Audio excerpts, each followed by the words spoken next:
सर्वप्रथम सर्वांना सप्रेम जय भीम। आज भगवान गौतम बुद्ध यांना वंदन करून मी माझे मनोगत व्यक्त करणार आहे। मी डॉक्टर दीपाली चौधरी, सहयोगी प्राध्यापक, शासकीय आयुर्वेद महाविद्यालय नागपूर येथे कार्यरत असून आजचा हा कार्यक्रम शासकीय आयुर्वेद महाविद्यालय, स्वसृत विभाग व द्रव्यगुण विभाग आणि केंद्रीय आयुर्वेद विज्ञान अनुसंधान परिषद, आयुष मंत्रालय, भारत सरकार, न्यू दिल्ली यांच्या समन्वयाने संपन्न होत आहे।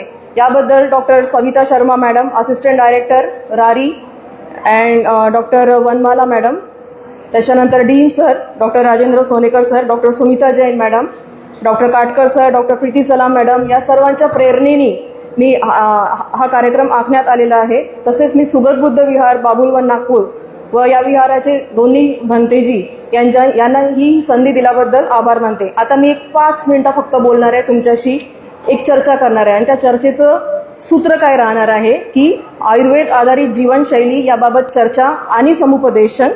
आयुर्वेदीय रोपे, आपल्या स्वयंपाकघरातील जी रोपे आहे किंवा दैनंदिन जीवनात आपण जे काही औषधं यूज करतो त्यांच्या उपयुक्ततेबद्दल मार्गदर्शन।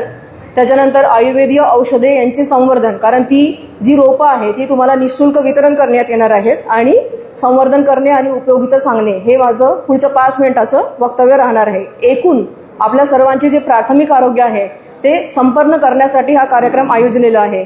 थोडक्यात आपल्याला अधिक ऊर्जावान बनवण्यासाठी या कार्यक्रमाचं प्लॅनिंग केलेलं आहे। ओके, तर ठीक आहे, एक रँडम आपण सुरुवात करू। सगळ्यात आधी आपण तुळस सगळ्यांना माहिती आहे, तुळशीचे उपयोग पण सगळ्यांना माहिती असतील। ठीक आहे, तुळशीचा काढा किंवा लेप, आपण तुळशीचा काढा पित असतो आपली इम्युनिटी वाढायला, रोगप्रतिकारक क्षमता वाढायला। त्याचा लेप लावत असतो खोकला, चर्मरोग, सर्दी याकरता। त्याच्यानंतर समजा आपल्याला काही भाजलं असेल, आपण कोणता रोप यूज करतो, कोणता रोप उपयोगी करतो? ॲलोवेरा लावतो की नाही? आपण लगेच लावतो, ही जलन कम हो जाती है। ठीक आहे, तर त्वचेवर भाजणे, जखमा याच्यावर आपण ॲलोवेरा हे रोप आपण ते सुद्धा निःशुल्क आपल्याला वितरित करण्यात येईल। त्याच्यानंतर गुळूची, कोरोनानंतर सगळ्यांना गुळूची हे द्रव्य निश्चितपणे माहिती होऊन दिलेलं आहे, माहिती आहे गुळूची? बरं, ते तापावर उपयुक्त आहे, एक जनरल टॉनिक म्हणून, आणि हे सुद्धा रोगप्रतिकारक क्षमता वाढवणारं द्रव्य आहे किंवा औषध आहे।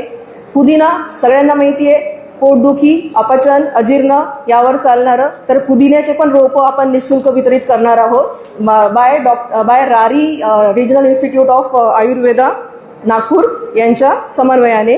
त्याच्यानंतर ओवा सगळ्यांना माहिती आहे, आत्ता जरी आपल्याला पोट दुखत असेल तर आपण थोडंसं चिमूटभर ओवा खातोच, तर ओवा त्याचे पण रोपं वितरित करण्यात येतील। पोटफुगी, खोकला, अजीर्ण, कृमिरोग आणि मूतखड्यावर सुद्धा ओव्याचे पानं आपण चावून खात असतो। ठीक आहे, त्याच्यानंतर अडुळसा माहिती आहे सगळ्यांना, वासा, अडुळसा, खोकला, श्वास, नाकातून रक्त पडणे या अशा व्याधींवर आपण हे घरगुती औषधी जे आहे हे दरवेळी उपयोग करत असतो, कळतपणे किंवा नकळतपणे। त्यानंतर कढीपत्ता भाजीमध्ये टाकतो आपण, रोगप्रतिकार क्षमता वाढवणारं आहे, कॅन्सर कमी करणारं आहे, कृमिहर आहे आणि कुठल्याही प्रकारची गाठ पण कमी करणारं असं हे औषध आहे। हळजोड माहिती आहे, हळजोड हाडांची ताकद वाढवतं, हाडांना जोडतं। त्याच्यानंतर भुई आवळा लिव्हरवर उत्तमरित्या कार्य करणारं द्रव्य आहे। अद्रक, असं कोणीच नसेल की ज्याला अद्रक माहीत नाही, सुंठ माहीत नाही। आल्याचा चहा, सुंठ टाकून आपण चहा घेतच असतो। तर काश, श्वास, भूक न लागणे यासारख्या छोट्या मोठ्या रोगांवर आपण हे विविध द्रव्य उपयोग करत असतो। हळद सगळ्यांना माहिती आहे, जखमेवर हळद लावतो, मीठ नाही लावत बरं। तर हळद व्रणावर, शुगर कंट्रोल करायला, ठीक आहे, इम्युनिटी वाढवायला, रोगप्रतिकार क्षमता वाढवायला हळद ही बहुपयोगी आहे। मुकामार लागला असेल तर आपण आंबे हळद लावतच असतो, हे की नाही? तर ही सगळी स्वयंपाकघरातले औषधं आहे, आपण वेगवेगळ्या व्याधींवर यांचा डेफिनेटली उपयोग करू शकतो। They are tried and tested and scientifically validated also.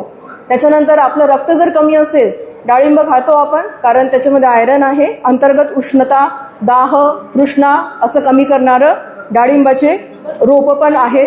काकडी खातो आपण, दाहशमन करणारं द्रव्य आहे। च्यवनप्राश सगळे खातात, कशाचं बनतं च्यवनप्राश?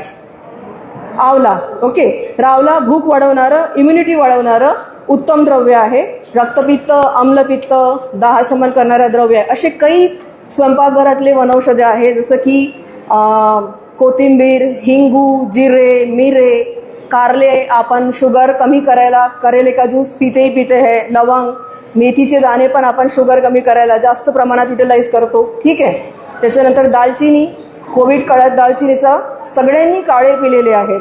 तर अपचन, कोरडा खोकला, डोकेदुखी, सर्दी यासारख्या खूप सर्वसामान्य व्याधींवर आपण स्वयंपाकघरातली ही सगळी वनौषधी वेगवेगळ्या रूपामध्ये, लेपामध्ये, काळ्याच्या याच्यात आपण यांचा उपयोग करू शकतो. तर ही सगळी जी रोपं आहेत ती निशुल्क आपल्याला वितरित करण्यात येणार आहेत.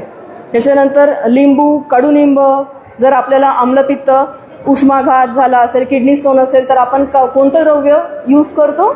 नारियल पाणी पिते हम लोग. तो there are n number of तर ही सगळी द्रव्ये जी आहे ही आपल्या स्वयंपाकघरात असतात, अवेलेबल असतात, किंवा आपण दैनंदिन जीवनात ही फळे किंवा ही भाज्या आपण युटिलाइज करत असतो. याचा आम्ही सर्वांनी लाभ घ्यावा, त्याकरिता हा कार्यक्रम आयोजित करण्यात आलेला आहे. मी पुन्हा एकदा शासकीय आयुर्वेद महाविद्यालय नागपूर आणि regional Ayurveda centre Nagpur, CCRAS regional centre Nagpur यांचे आभार मानते आणि माझे 2 शब्द संपवते. धन्यवाद.